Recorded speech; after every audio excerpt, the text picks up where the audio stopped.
estudando o Livro dos Médiuns, um estudo sequencial da obra O Livro dos Médiuns de Allan Kardec. Essa é a nossa forma de transmitir esperança, conhecimento e alegria.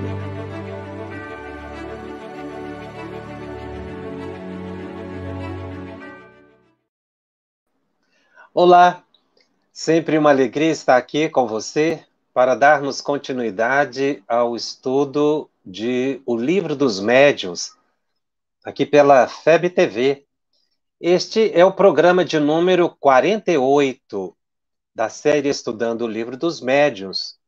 Nós estamos no capítulo 14 da segunda parte de O Livro dos Médiuns. Nós estamos estudando o item 159 de O Livro dos Médiuns. Este é o terceiro programa sobre este capítulo. Por quê? Porque é aqui que Allan Kardec define médium e mediunidade. E a definição, ela é ampla, bastante complexa. Daí nós estarmos detidos especificamente no item 159. Porque a questão colocada por Kardec, ela tem vários desdobramentos. Ele coloca que todo aquele que sente num grau qualquer a influência dos espíritos é por esse fato médium. Então nós já analisamos a questão do médium em programas anteriores, num sentido mais genérico. A mediunidade latente que todos nós temos. É um aspecto da definição do item 159. A segunda parte desse item é quando Kardec coloca a expressão médium no Livro dos Médiuns para se referir àquelas pessoas que têm uma faculdade bem caracterizada e é capaz de produzir efeitos patentes. A menor parte da população. Ou seja, aquelas pessoas que são capazes de ver, ouvir os espíritos, psicografar, entrar em transe, desdobramento. Então, como Allan Kardec, no Livro dos Médiuns, utiliza a palavra médium para se referir a essa categoria de pessoas, sui generis, não é? A palavra acabou se popularizando para se referir apenas a essa parcela da população. As pessoas dotadas de possibilidades psíquicas mais amplas. Nós já comentamos isso em programas anteriores, e é sempre bom a gente estar revendo e fazendo uma ligação, porque nós vamos ter outros estudos sobre esse capítulo. Porque, na verdade, depois dessa definição do item 159, Allan Kardec, ele entra numa análise ou apreciação das variedades de médiuns ou de manifestações mediúnicas. Foi aí que nós comentamos, e aqui retomando a ideia, de que, na verdade, nós temos uma faculdade só, que é multiforme. Ou seja, ela se manifesta de muitas formas. Então, veja o que nós estamos colocando. Médium em sentido geral, que tem a faculdade latente, que tem percepções inespecíficas, uma intuição de quando em vez uma premonição, mas nada de forma contínua. São os indícios que Kardec mencionou. E as pessoas que têm a faculdade ostensiva. Daí eu ter chamado a atenção no programa anterior, para que quando você for ler um texto sobre mediunidade, que fale de mediunidade, seja de um autor encarnado, seja de um desencarnado, ou na própria obra de Allan Kardec, preste bem atenção para você verificar a que categoria o autor está se referindo. Porque nós vamos encontrar autores que, ora, se referem à mediunidade ampla, genérica, em que todas as pessoas têm essa faculdade, que Allan Kardec coloca na questão 459 de O Livro dos Espíritos, quando ele diz que os espíritos nos influenciam muito mais do que nós imaginamos, o comum são eles nos dirigirem.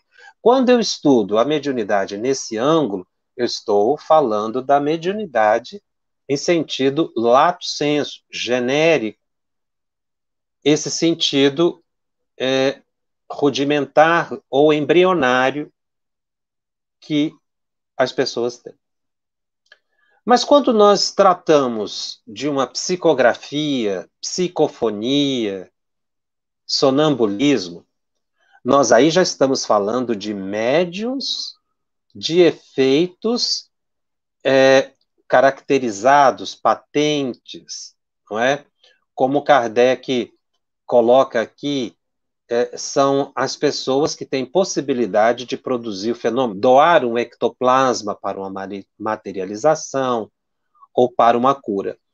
Então, aí a gente precisa perceber as duas categorias. Então, é muito comum nós falarmos médiuns ostensivos para se referir a essa parcela de pessoas que têm a faculdade bem caracterizada, de efeitos patentes. No entanto, entendido esse aspecto da mediunidade, ou da divisão que se tem entre as pessoas, nós agora precisamos fazer uma classificação enquanto fenômeno, para distinguirmos a efetiva natureza dos fenômenos. Porque quando eu falo em sonambulismo, em evidência, ou em psicografia, ou incorporação, nós podemos dizer que todos esses fenômenos são mediúnicos. Porque o indivíduo está captando informações do plano espiritual. Então, agora eu estou falando dos médiuns de efeitos patentes. Então, nós temos sonâmbulos, pessoas que caminham dormindo, pessoas que falam, pessoas que desdobram uma reunião mediúnica, pessoas que têm evidência, os psicógrafos, os médiuns de incorporação. Mas esses fenômenos têm uma diferença fundamental. E é por isso que eu vou tratar desse assunto neste programa, porque daqui para diante nós vamos falar dos tipos de médiuns ostensivos e de mediunidades, que é uma classificação que Kardec faz. Então, ele fala dos médiuns de efeitos físicos, mas fala dos audientes, dos falantes, dos videntes, dos sonâmbulos. E nós vamos chegar num programa mais adiante, no Livro dos Médiuns, em que Allan Kardec vai identificar um tipo de fenômeno que os espíritos esclarecem para ele, que são aqueles produzidos pela alma do médium. Eu estou até antecipando o tema, porque será motivo de um programa mais adiante. Mas é naquele momento que Allan Kardec indaga se a alma do médium pode se manifestar, e os espíritos dizem que sim. E ele faz uma contra-pergunta: se isso não confirmaria a tese de que todos os fenômenos são produzidos pela alma do médium. E aí os espíritos respondem a Kardec que o ato da alma do médium poder se manifestar não inibe que outras almas ou espíritos possam se manifestar pela mesma pessoa. Por que eu estou antecipando esse assunto? Porque nessa classificação que Allan Kardec faz, ao ele citar esses vários tipos de possibilidades de manifestação da faculdade mediúnica, ele não faz nesse momento uma distinção entre os fenômenos que são produzidos pela alma do médium e os fenômenos que são de intermediação, aqueles que são produzidos por espíritos.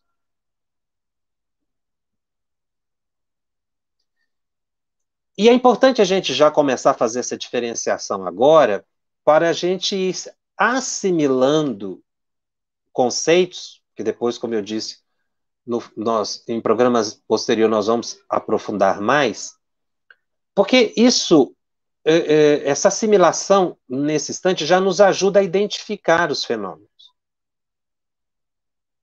e, e perceber o que realmente acontece numa reunião mediúnica. Então, na observação de Allan Kardec, ele verificou que a palavra mediunidade, que até no programa passado eu coloquei 5 ângulos de percepção da palavra mediunidade por Emmanuel, mas agora eu vou fazer uma classificação quanto ao fenômeno. Aquela classificação de 5 ângulos foi em relação à faculdade psíquica. Agora em relação ao fenômeno. E nós vamos dividir em 2. Os fenômenos produzidos pela alma do médium e os fenômenos produzidos por espíritos em associação com o médium. Então, dentro do grande guarda-chuva mediunidade, nós temos 2 tipos de fenômeno, que são bem diferentes. Por exemplo, quando o indivíduo está num fenômeno de sonambulismo, num transe sonambúlico, o que está acontecendo? O indivíduo dorme, um sono natural ou um sono provocado por uma hipnose, por exemplo, e a alma se afasta do corpo. Ela se exterioriza, ou o que Kardec chama de ela se emancipa.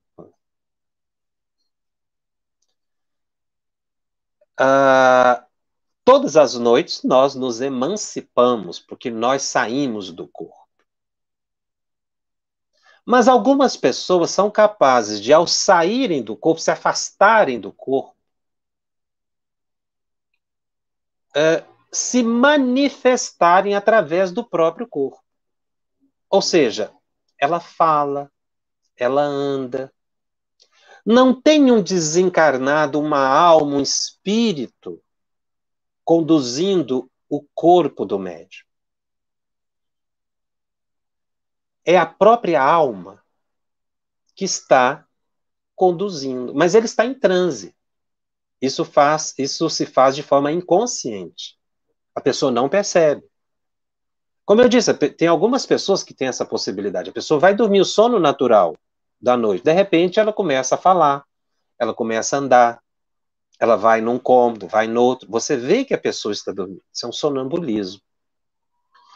O que está acontecendo? A alma, e aí eu vou utilizar a palavra do médium para facilitar a explicação, é que está comandando o próprio corpo. Esse é um tipo de fenômeno. Um fenômeno produzido pela alma do médium. Esse fenômeno é diferente de um outro fenômeno, o da incorporação. O que acontece na incorporação ou psicofonia? O médium se concentra, entra em transe. Ele não dorme. Muitas vezes ele está lúcido. Mas há um espírito, um desencarnado, que vai transmitir uma mensagem por intermédio do médium de incorporação. Então, o espírito transmite o pensamento para o médium e o médium fala. O pensamento é do espírito, o vocabulário é do médium. Por quê? Porque a comunicação de alma com alma, que é o que se dá no transe psicofônico, é uma comunicação de alma com alma. Uma alma encarnada e uma alma desencarnada. Ou de um espírito, porque se refere à mesma coisa, um encarnado e o desencarnado. A comunicação de alma com alma é pelo pensamento. Não é por palavras. Se é por pensamento, é por imagens. A neurolinguística já explica isso. Nós, na verdade, encarnados mesmo, nós nos comunicamos por palavras, mas as palavras, para que eu possa entender, elas precisam estar carregadas de uma imagem. Elas têm que ter um significado. Se eu digo cadeira, em português, tem que vir a palavra, ao ouvir essa palavra, tem que vir a imagem do objeto, para você entender a palavra. Porque senão, eu posso utilizar uma palavra que o interlocutor não entenda o significado da palavra, mesmo em português. Não é uma palavra usual.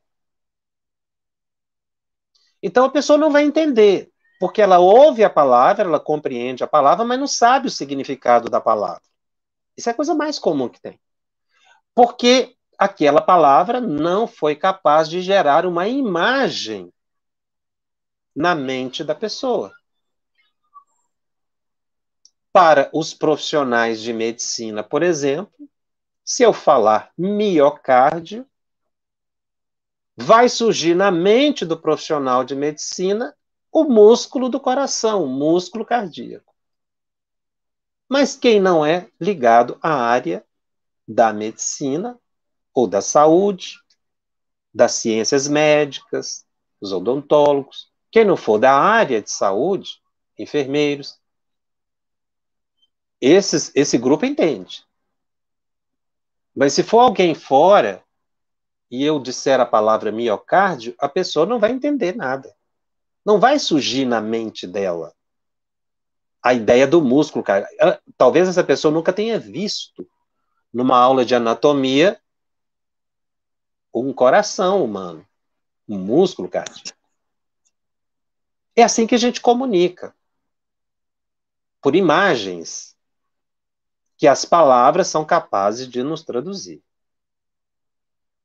E é isso que acontece no transe psicofônico. Uma imagem, o espírito transmite um pensamento, uma imagem. E o médium fala espontaneamente, traduzindo o pensamento do espírito. Por isso é que o médium é um intérprete. Kardec usa muito essa expressão, o médium é intérprete do pensamento do espírito. Exatamente porque as palavras são do médium. Então, aí é um trabalho de associação de duas mentes, né? É uma atividade associativa. Duas mentes estão associadas para produzir o fenômeno da incorporação.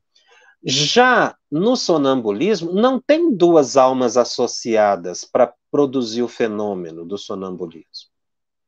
Ele, o sonâmbulo, é a alma dele mesmo que se afastou encarnado e que está comunicando pelo próprio corpo. Não quero nem colocar aqui a hipótese de o anjo de guarda desse sonâmbulo estar do lado, que é muito comum, ajudando, amparando. Mas aquilo que o indivíduo fala no transe sonambúlico não é uma imagem, não é um pensamento de um espírito. Muitas vezes é o próprio indivíduo que adentra o seu subconsciente e rememora fatos desta vida ou de outra vida. Ou às vezes ele fala também é, coisas relacionadas à percepção do dia a dia, um pouco confusas, né? Vai depender muito do estado, do tipo, há uma grande variedade. Então, o sonâmbulo pode acessar o próprio subconsciente, acessar encarnações passadas, e aí falar. Falar de forma clara, menos clara. Se ele for uma pessoa equilibrada, ele pode acessar, às vezes numa reunião mediúnica, o seu subconsciente e trazer uma mensagem belíssima. Essa, inclusive, é a hipótese que Allan Kardec coloca no livro A Gênese, em relação a Camille Flammarion. Quando ele psicografa a Gênese, que ele fala, né, de astronomia, quando ele psicografa a astronomia, ali o espírito era Galileu Galilei. Mas há a hipótese muito segura de que Camille Flammarion seja a reencarnação de Galileu Galilei. Então, naquele momento em que Camille Flammarion estava psicografando, ele estava acessando o seu subconsciente. E aí, o grande astrônomo, que foi em vida passada, foi capaz de trazer grandes ensinamentos. Cremos nós que ele, naquele instante, ele estava assessorado por espíritos elevados que estava ajudando-o a escrever, ou então aquela experiência que ele teve em vida passada facilitou a transmissão dos pensamentos dos elevados mentores da equipe do Espírito de Verdade. Estamos colocando como hipótese porque é uma questão bastante polêmica e discutida. Mas para dizer o quê? Que muitas vezes acessar o subconsciente não é algo negativo. Pode surgir uma mensagem excepcional em função de uma experiência grandiosa que o indivíduo teve no passado. Então, todos os dois fenômenos são importantes, acontecem e são válidos. Não há que se criticar um sonâmbulo que, adentrando o próprio subconsciente e assessorado por um espírito superior, escreva com maior facilidade. Mas aí ele está numa situação de sonâmbulo. Ele não é um médium típico, porque ele não está trazendo o próprio pensamento do espírito, mas recordações subconscienciais. Nesse mesmo estado, se o indivíduo estiver desequilibrado e ele acessar o próprio subconsciente e entrar num transe sonambúlico, a impressão que o dirigente da reunião mediúnica vai ter é de que ali está manifestando um obsessor. Tal a perturbação que a pessoa estará reproduzindo, fruto de um acesso a uma vida passada desequilibrada. Ou, se não um obsessor, uma pessoa muito perturbada. Esses fenômenos são complexos. Às vezes não dá para diferenciar.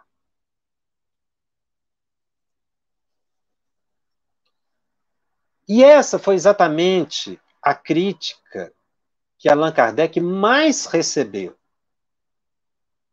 na sua época, de que tudo o que acontecia não era proveniente dos espíritos. Os fenômenos não eram provenientes de espíritos. Espíritos não se manifestavam.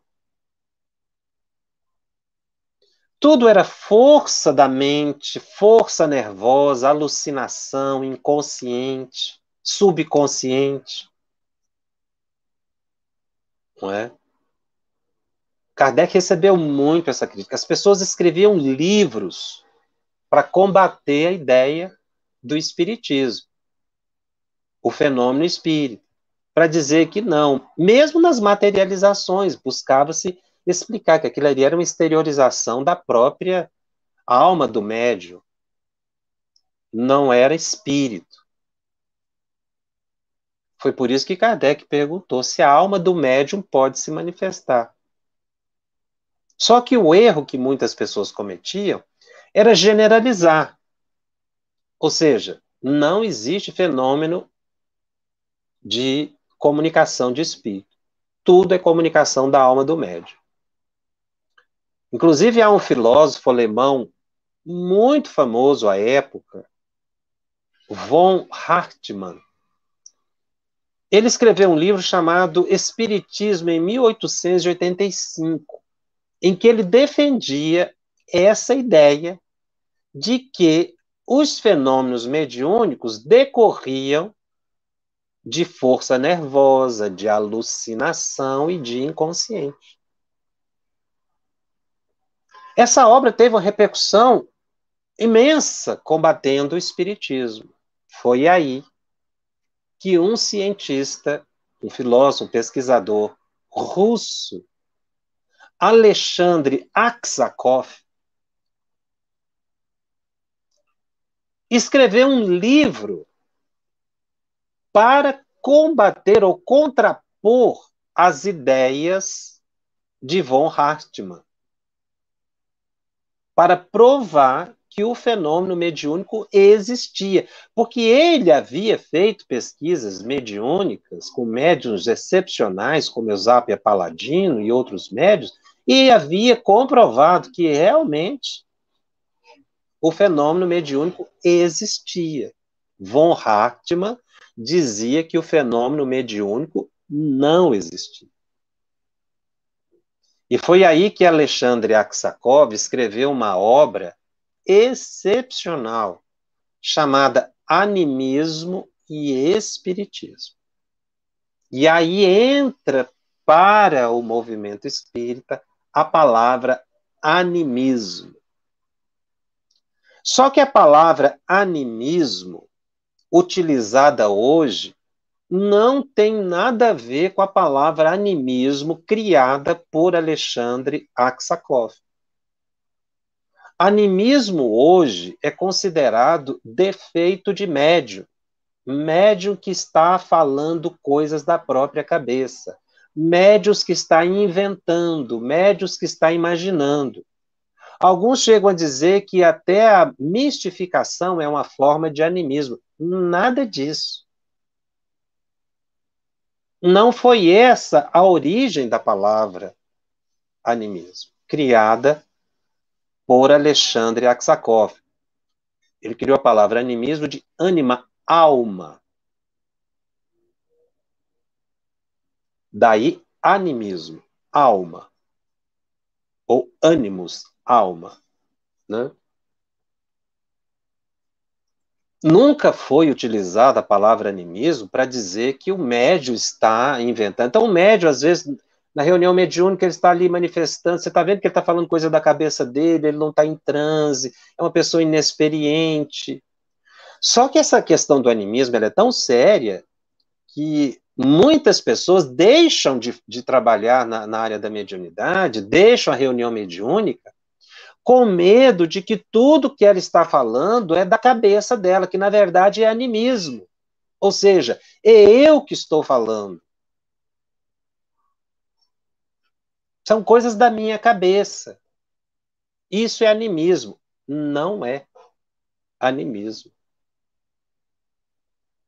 O indivíduo pode até estar, não é, nessa situação, está imaginando, mas aí é imaginação. Existem pessoas que, na verdade, com medo de estar fraudando, afastar da reunião mediúnica. Isso não deve acontecer. Porque é só o indivíduo perseverando é que ele vai conseguir diferenciar pensamentos. Se ele não perseverar, se ele não tiver paciência, se ele não estudar, ele abandona. Porque a pessoa quer da noite para o dia ter uma mediunidade hipersensível. E não é assim. Depende de desenvolvimento, de prática. É com o tempo que o indivíduo aprende a diferenciar o pensamento do comunicante do dele. Então, o Alexandre Aksakov, na verdade, quando ele escreve o livro Animismo e Espiritismo, ele faz um estudo muito interessante. Ele, na verdade, ele cria duas palavras. Ele cria uma palavra para personismo, para definir um tipo de fenômeno, e animismo para definir outro tipo de fenômeno. A palavra personismo acaba não sendo muito utilizada no movimento espírita, e nem por nenhum autor desencarnado. Através de Divaldo, Chico, Ivone, a gente não vê essa palavra sendo utilizada, mas a palavra animismo, sim. Os espíritos consagraram a palavra animismo, não no sentido de defeito do médium, obviamente. O que é o personismo de Alexandre Aksakov, que está no livro Animismo e Espiritismo, de 2 volumes, publicado pela FEB? O personismo de Aksakov seria exatamente esse adentrar na subconsciência e falar. Ele está em transe, seria um desdobramento da consciência, mas o indivíduo estaria falando dos seus arquivos mentais. Ele utiliza a palavra personismo de persona, máscara. Então, o indivíduo estaria falando da própria personalidade. E o animismo? Já o animismo, para Aksakov, seriam fenômenos psíquicos inconscientes, mas produzidos fora da esfera corpórea do médium. Os dois, tanto o animismo quanto o personismo, são manifestações da alma do médium. Um exemplo de personismo, o sonambulismo, para Aksakov, seria um personismo, ou seja, a alma do médium está se manifestando por acesso ao subconsciente. E no animismo? No animismo, é a alma do médium que está se manifestando também, só que não internamente, a nível de subconsciência, mas externamente. Ou seja, uma telepatia. Na telepatia, é uma mente comunicando com a outra, é a alma do médium comunicando com outra alma. Não tem uma alma intermediando como na psicofonia ou na psicografia. Ou seja, Aksakov concorda que existem realmente fenômenos produzidos pela alma do médium, que foi a resposta que Kardec obteve dos espíritos. Mas na pesquisa de Aksakov, ele diz o seguinte, que apesar de existirem fenômenos produzidos pela alma do médium, o personismo e o animismo, existem fenômenos produzidos por espíritos. E aí ele usa uma palavra, espiritismo. Ele diz que o espiritismo seriam os fenômenos de intermediação em que espíritos se comunicam através das pessoas. Só que, nesse livro, ele chega a um ponto em que ele diz o seguinte, esses 3 fenômenos não são muito simples de separar, não, porque muitas vezes um espírito está se manifestando,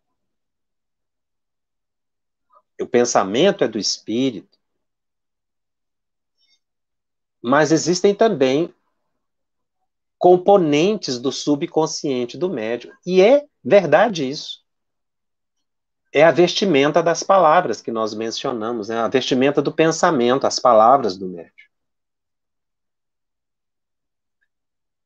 A palavra que acabou ficando dos três, não é? Das três definições, foi mediunidade, ou fenômeno mediúnico. Em substituição, Aksakov chamou de espiritismo, ou seja, fenômenos mediúnicos, fenômenos de intermediação, psicografia. Um espírito usando um médium e o médium escreve. Um espírito transmitindo um pensamento para um médium e o médium fala. Fenômeno mediúnico. E o outro conceito que acabou ficando foi fenômeno anímico. Ou seja, fenômenos em que a alma do médium ela transmite a comunicação. Como no caso do sonambulismo, da telepatia, e nós vamos incluir aqui a vidência como um fenômeno anímico. Porque na vidência é a alma do médium que vê. Não tem uma alma vendo através do médium. O médium audiente é a alma do médium que ouve. A psicometria, que eu já estudei em programas passados, é a alma do médium que sente o ambiente, que percebe os fluidos. São fenômenos perceptíveis pela alma do médium. O médium entra no ambiente e sente os fluidos do ambiente, bem-estar, mal-estar. Não tem um espírito que provocou isso nele. Isso é um fenômeno natural da alma do médium. Fenômenos da alma do médium. Naturais na alma do médium, fenômenos anímicos.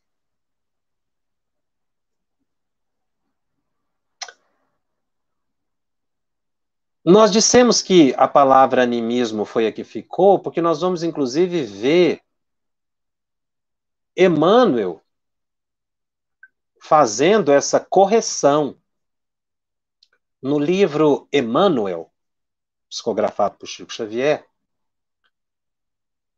o mentor entra nesse tema do Aksakov. Ele diz o seguinte no capítulo 14, analisando subconsciência nos fenômenos psíquicos. Emmanuel diz que a questão da subconsciência, que seria o animismo e o personismo reunidos, né? Porque eram dois fenômenos que acabaram se resumindo numa palavra só, o animismo. Porque aí animismo passou a englobar o sonambulismo e a telepatia, enfim, uma palavra só. Emmanuel diz que essa crítica que se diz que tudo é da subconsciência do médium, ela é indevida. Por causa da generalidade, tudo. Existem, sim, fenômenos em que o médium. Existem fenômenos em que o médium adentra o próprio subconsciente. O sonambulismo, o médium adentra o subconsciente. Muitas vezes ele está psicografando e também pode adentrar o subconsciente. Mas veja bem, nesse caso é um fenômeno anímico. O médium acessa o subconsciente. O erro é quando você generaliza, fala que tudo é subconsciente. Não, mas o médium pode adentrar o próprio subconsciente. Mas há uma coisa interessante. O médium entra adentro do próprio subconsciente, mas quando assina a mensagem, ele não vai escrever que é um Bezerra de Menezes, por exemplo. Por que não vai assinar Bezerra de Menezes? Porque aí seria uma mistificação e não um animismo. Ele vai colocar um nome ou de uma personalidade muito antiga, que pode ter sido ele, na vida passada, como o caso de Flammarion e Galileu Galilei, há essa hipótese, ou colocar um nome desconhecido, ou não assinar. Se o médium estiver equilibrado, essa mensagem vai ser muito boa. Pode até ser superior à capacidade do médium nessa encarnação. Então, Emmanuel diz que essa crítica ela é injusta. Ele menciona assim: há momentos em que uma luz vaga da subconsciência, diz Emmanuel, atravessa a câmara das sombras impostas pelas células cerebrais e o espírito avança num passado longínquo. Isso não é defeito de médium. Por isso que a palavra animismo, quando usada para criticar médium, demonstra desconhecimento. Você vê, Emmanuel vai utilizar exatamente a questão dos fenômenos de emersão na subconsciência como fenômenos anímicos e fenômenos honestos. Ou seja, o médium não pode abandonar a reunião mediúnica achando que ele está sendo desonesto. Se ele é honesto, se esse fenômeno é lícito, o médium desdobra. Desdobramento é animismo, é um fenômeno anímico. Ajudado por um mentor, mas é a alma do médium que vai. Por isso que você não pode usar a palavra animismo para falar que é defeito do médium. André Luiz, inclusive, é mais explícito no livro Mecanismos da Mediunidade, quando ele fala que aí sim os espíritos definem, alterando um pouco o entendimento de Aksakov, né? André Luiz define animismo como fenômenos psíquicos produzidos com a cooperação consciente ou inconsciente dos médiuns em ação. Portanto, em transe, em intuição, fenômenos psíquicos produzidos com a cooperação consciente ou inconsciente do médium. Então, nós já mencionamos e vamos reforçar nesse programa que todo fenômeno ele tem uma certa cota de cooperação consciente ou inconsciente dos médiuns. Basta compreender que a imagem, a comunicação é pelo pensamento, é uma imagem que vem e a palavra é do médium. Esse fenômeno já é misto, é medianímico. Na verdade, nós vamos ver que não existe um fenômeno puro, porque mesmo nos anímicos, sempre tem um mentor ajudando o médium. Mas o que fica caracterizado é o adentrar no subconsciente. Então, André Luiz aqui até altera a própria definição originária de Aksakov, quando ele define, ele resume. Na verdade, André Luiz ele reúne, né, os dois fenômenos, o personismo no animismo, numa palavra só, animismo, fenômenos psíquicos produzidos com a cooperação consciente ou inconsciente do médium. André Luiz diz também que há casos em que o médium está obsidiado. E na obsessão, obsessores, inimigos do passado, podem fazer com que o indivíduo mergulhe no próprio passado e fique vivendo as realidades de vidas anteriores. Nesse caso, o médium pode, inclusive, incorporar e parecer que é uma outra personalidade. André Luiz diz que, nesse caso, a pessoa que está nesse estado, ela tem que ser recebida com muito carinho, às vezes o dirigente não vai perceber, e deve esclarecer o espírito como outro qualquer. Mas há algo importante que o dirigente vai observar.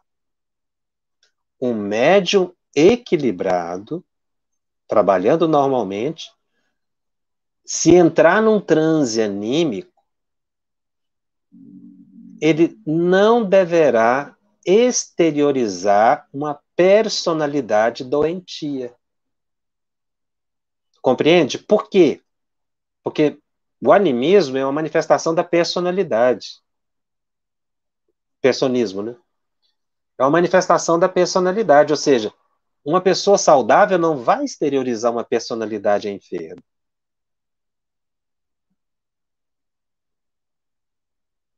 Então, se o médium exterioriza um pensamento equilibrado, pode até ser um transe anímico, mas ele não vai estar doente.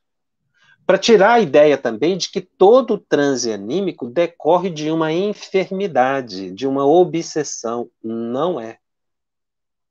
Existem pessoas que têm um tipo de obsessão que André Luiz chama de obsessão anímica.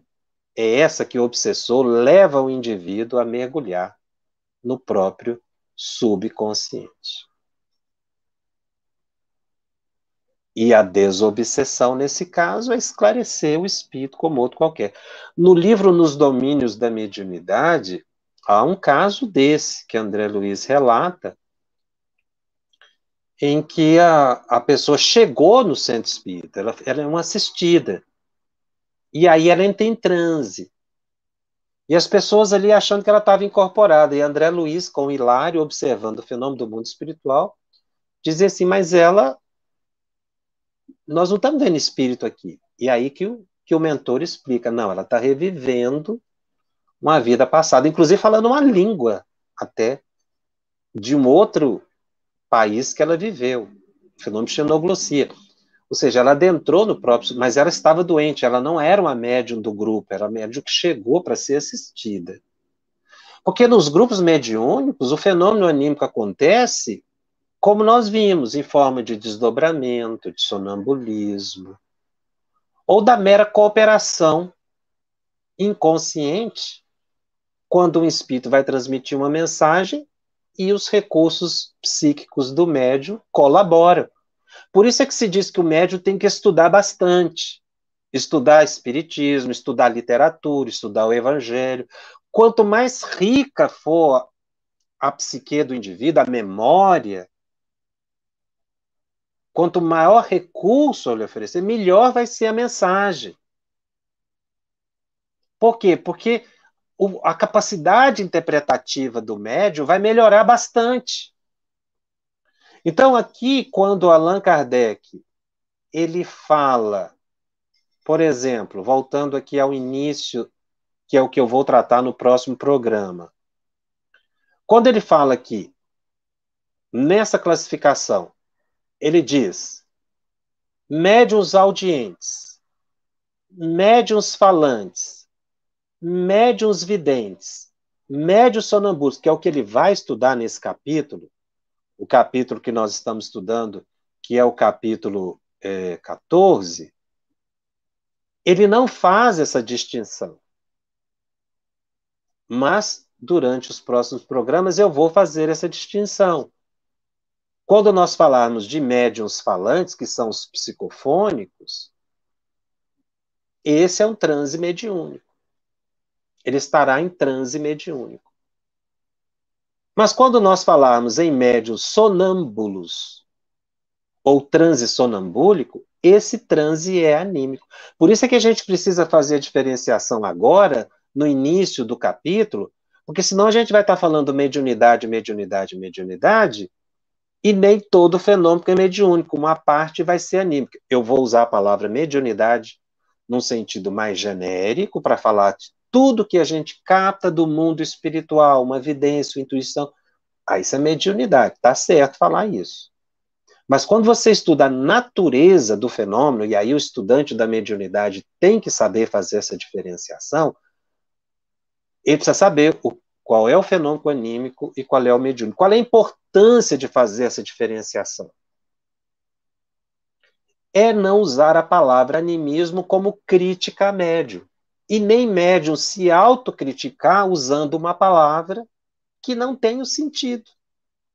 Eu estou falando coisa da minha cabeça, eu vou abandonar porque tudo vem na minha cabeça. É normal isso. No início você não sabe diferenciar. Você só vai aprender a diferenciar com o tempo, se você persistir. Não se preocupe com isso agora. Quem tem que se preocupar com essa diferenciação é o dirigente da reunião mediúnica. Porque você não tem condições, você deve falar. E aí o dirigente, no final, vai analisar com você. É claro que no início, muito vai ser do médium, porque é normal, ele está em desenvolvimento. Mas isso nunca vai ser anulado. Depois nós vamos entrar em mais detalhes, tem mais detalhes aqui, mas essa explicação genérica. Até porque já me surgiram perguntas, mas você está falando que é mediunidade, mas isso aí não é animismo. Não é? Por isso é que eu estou trazendo essa diferenciação já agora, para gente, para facilitar daqui para diante, para você saber. Repetindo, dentro dessa expressão genérica mediunidade, existem dois tipos de fenômeno. E não usarmos mais a palavra animismo no sentido pejorativo de crítica a médium.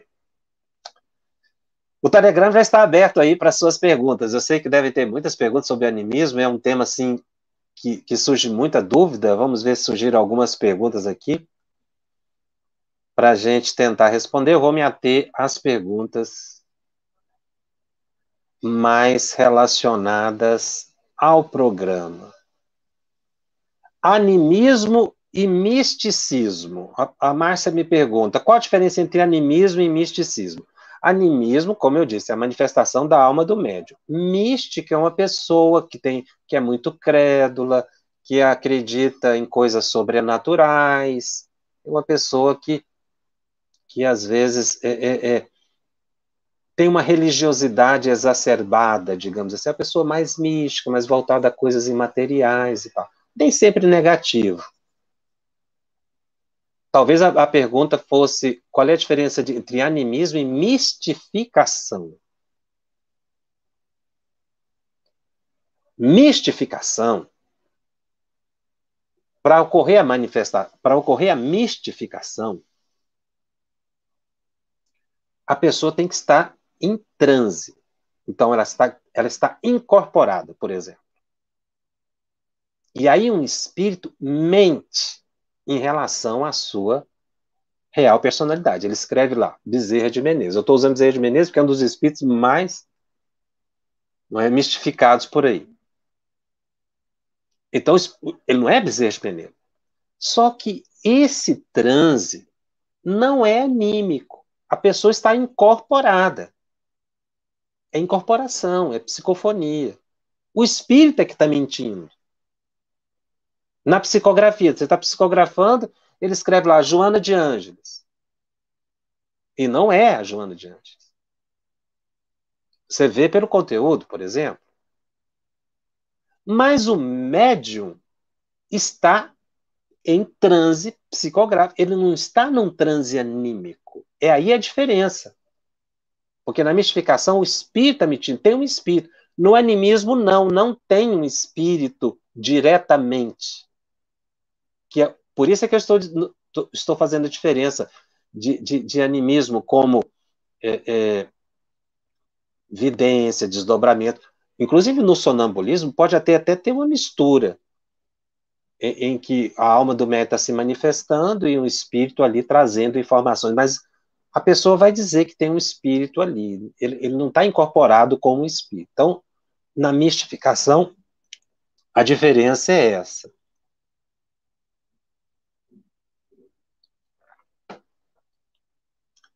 A Roniz me pergunta, como se dá uma comunicação em um desencarnado que fala um sotaque espanhol, quando o médium nunca estudou esse tema? Pode ser que o espírito esteja utilizando os recursos subconscienciais do médium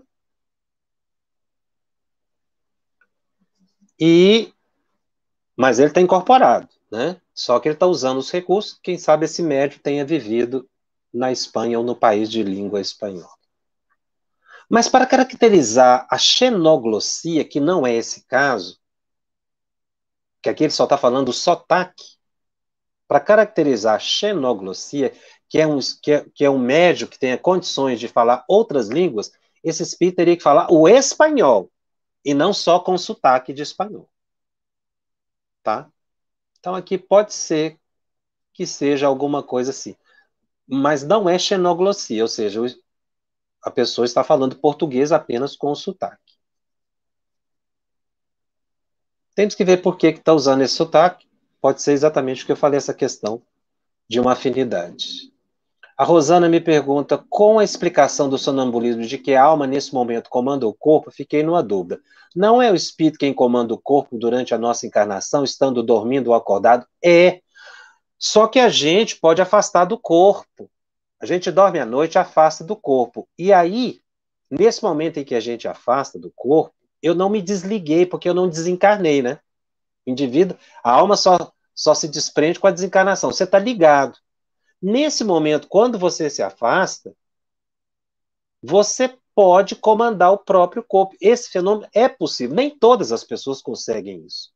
Mas esse fenômeno é possível. Ou seja, a alma do médium passa a transmitir informações.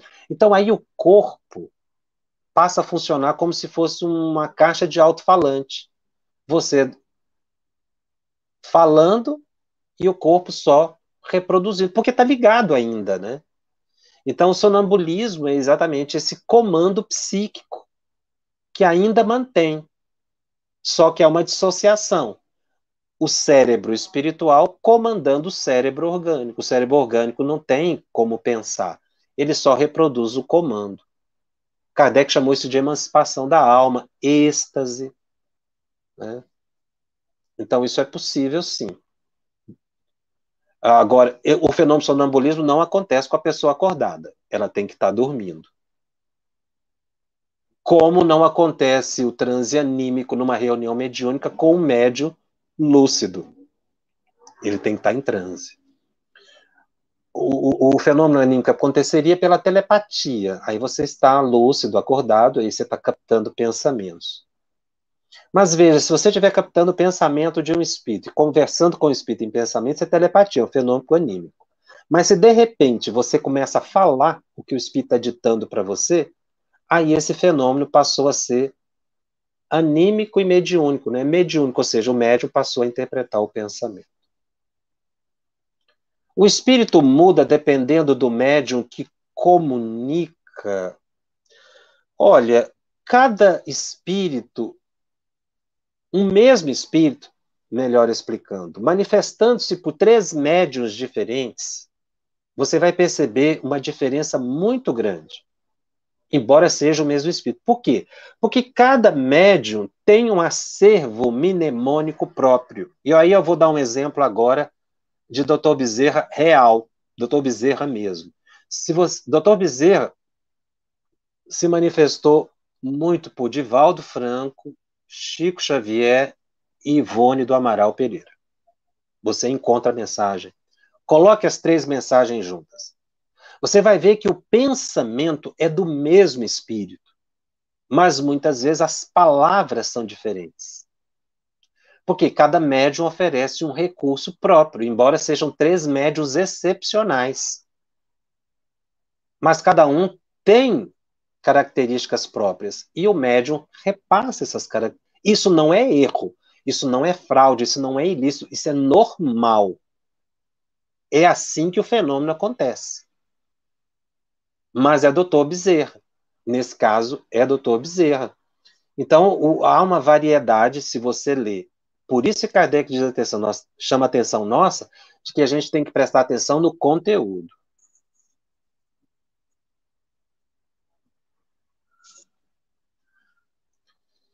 Deixa eu ver mais aqui. Tem algumas perguntas que eu não vou responder. Coloquem lá no Telegram, porque não está bem relacionada ao programa.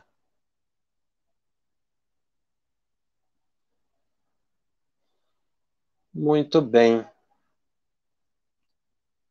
A Marcela me pergunta, num fenômeno anímico, a personalidade manifestante do passado pode ser superior moral e intelectualmente à personalidade atual? Sim. Mas como o espírito não regride, é claro que nessa encarnação ela será uma pessoa ainda intelectualmente dócil, amorosa, mas às vezes a pessoa pede para numa encarnação para ter uma experiência, uma aprovação que a engrandeça, ela pode de repente pedir para que não tenha aquela cultura do passado ou que não se dedique àquela cultura, mas no passado ela pode ter sido superior. Sabe quem informa um fenômeno como esse? Ivone Pereira. Ela fala de Frédéric Chopin. Ela tinha muito contato com esse espírito e ele disse que reencarnaria, mas que na encarnação próxima ele não seria o grande compositor do passado. Seria uma reencarnação em que ficaria mais apagado para que ele pudesse ter outros tipos de provas e de expiações. Ele não exibiria aquilo que ele foi, Chopin, de vida passada.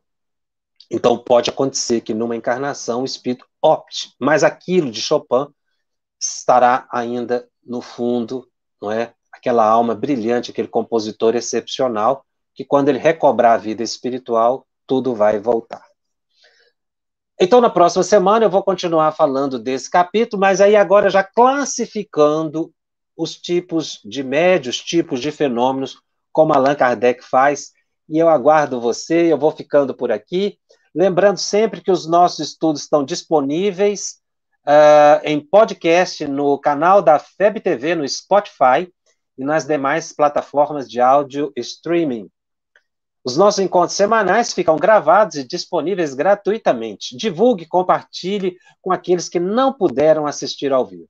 E se você tem dúvidas acerca da mediunidade ou gostaria de ficar atento à programação dos nossos estudos, acesse o nosso Telegram, @FebTV_Médios. O Telegram já está aberto para suas perguntas. Coloque lá que nossa equipe vai responder. E se você deseja encontrar todo o conteúdo estudado nos nossos programas, todos os programas do Estudando o Livro dos Médiuns, num só lugar, acesse febtv.com.br/médios. Você vai encontrar todos os programas já gravados. Continue estudando conosco e seja também um padrinho da FEB TV. Ajude a manter este e outros estudos acessando o site febtv.com.br e colabore para que a FEB TV continue levando a paz, a alegria e o conforto a todos os lares. Eu te espero na próxima semana. Até lá. Estudando o Livro dos Médiuns. Um estudo sequencial da obra O Livro dos Médiuns de Allan Kardec. Essa é a nossa forma de transmitir esperança, conhecimento e alegria.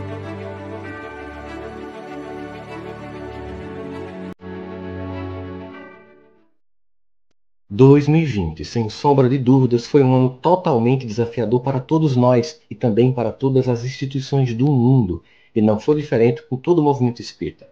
Mas graças à FEB TV, os nossos congressos virtuais, webinários e muitas palestras e grupos de estudos chegaram às nossas casas, através dos nossos smartphones, tablets, computadores ou na tela da nossa TV. Por isso estou aqui para agradecer a você, que tem ajudado há mais de 2 anos a FEB TV estar no ar, trazendo aos nossos corações o consolo dessa doutrina tão balsâmica. Parabéns à FEB TV, parabéns a todos que fazem esse movimento fantástico e a você que tem contribuído com tudo isso. FEB TV, com você em todos os momentos.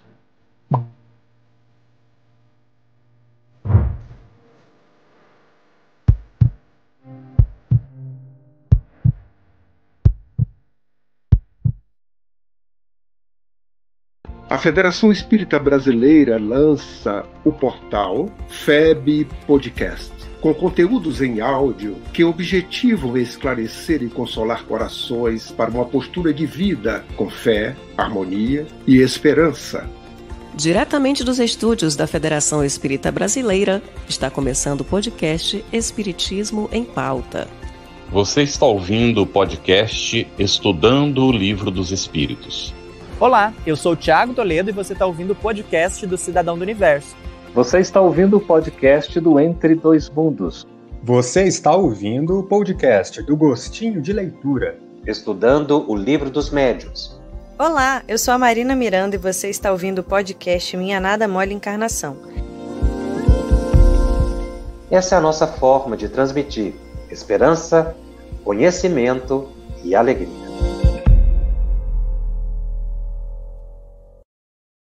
Conheça a Federação Espírita Brasileira, que busca mostrar quem ela é.